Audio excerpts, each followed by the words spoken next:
Hello मेरे champions. तो आज हम लोग सॉल्व करते हैं क्वेश्चन नंबर 17, एक्सरसाइज 5.2 का क्वेश्चन नंबर 17।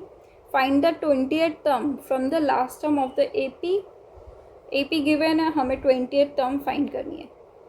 ओके, तो देखो ऐसा क्वेश्चन मैंने आपको पहले भी एग्जांपल्स में सॉल्व करवाया है। ओके, ये एपी गिवन है, मुझे 20th टर्म कहाँ से, लास्ट टर्म से फाइंड करनी है।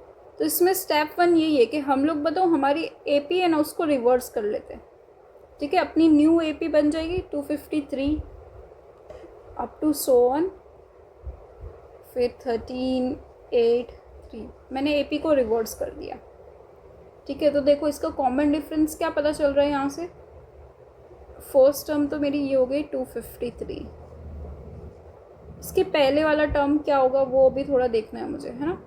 तो देखो टर्म के बीच में क्या डिफरेंस दिख रहा है, 5 का डिफरेंस है। तो इससे 5 आपको कम जाना है, 248 हो जाएगा। तो अब कॉमन डिफरेंस फाइंड कर लोगे, 248 माइनस 253, है ना। तो कितना, -5 का डिफरेंस आ गया।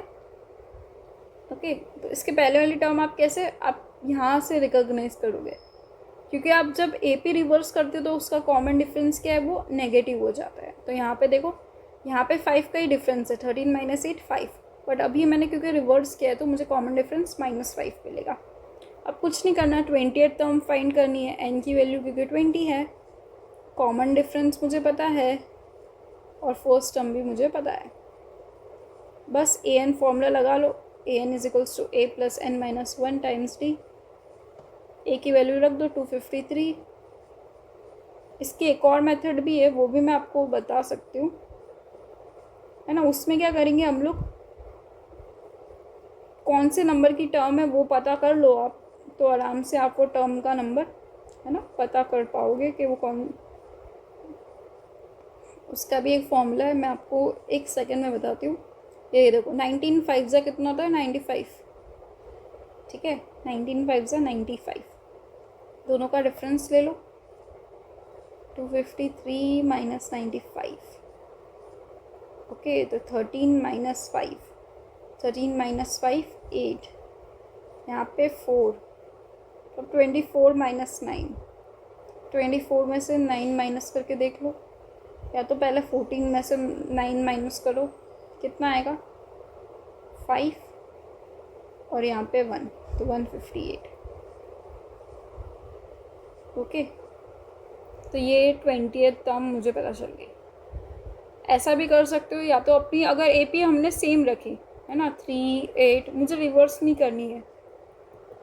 ओके, तो इसके लिए, है ना, जो nth टर्म है ना, लास्ट टर्म मतलब n की वैल्यू है ना, वो क्योंकि पीछे से कौन से नंबर का है वो पता करना हो, तो उसके लिए हमारे पास टोटल कितने टर्म्स है वो पता होना चाहिए। ठीक है, मतलब 153 तक में मेरे पास कितने टर्म है, -1। ओके, और प्लस मेरे को कौन से नंबर का टर्म फाइंड करना है।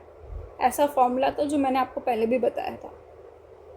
तो देखो सबसे पहले हम लोग ए एन मेरे पास सपोज करो है, ठीक है, इस एपी का ये सोल्यूशन फाइंड करने के लिए मैंने ए एन मेरा 253 क्योंकि ये लास्ट टर्म है, ठीक है, प्लस ए की वैल्यू मेरे पास क्या है, मतलब मैं जस्ट वो फॉर्मूला में वैल्यू डाल के एन की वैल्यू फाइंड करना चाहती हूँ, क्योंकि मुझे एट दी एंड एन की वैल्यू पता करनी है कि मुझे एन ना पीछे से 20th टर्म कौन सी होगी। तो मैं आगे से देख रही हूँ ये 20th टर्म कौन सी होगी। इसकी जगह पे आप 253 लिख देना, ए की जगह पे क्या लिखोगे आप 3, एन की वैल्यू हमें फाइंड करनी है, डी की जगह पे 5। ठीक है, कॉमन डिफरेंस क्योंकि 5 आएगा। इसे सॉल्व कर लो, 253 माइनस 3, यहाँ पे मल्टीप्लाई 5n माइनस 5, यहाँ पे आ जाएगा 250 plus 5 is equals to 5n।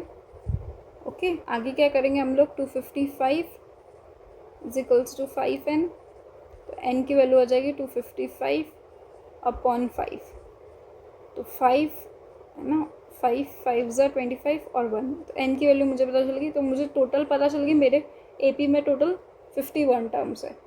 अब मुझे पीछे से करनी है कौन सी टर्म, है ना, 20th term from last year मुझे। तो मैं क्या करूँगी, इसमें से आपको ठीक है माइनस कर देने का और +1 कर देने का, ये फॉर्मूला है। लास्ट टर्म है ना,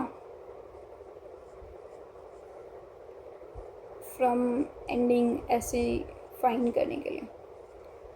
तो देखो कितना आ जाएगा, 52 माइनस 20, ठीक है। तो 30 सेकेंड टर्म मुझे फाइंड करनी है।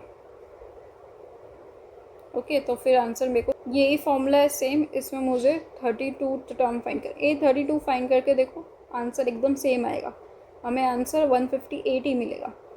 ए की वैल्यू तो पता है 31 आ जाएगा यहाँ पे, और डी की वैल्यू क्या है मेरी 5।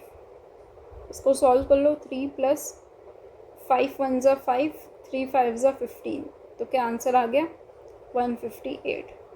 ओके, तो इस तरीके से मैंने दोनों मेथड्स आपको सिखाए हैं।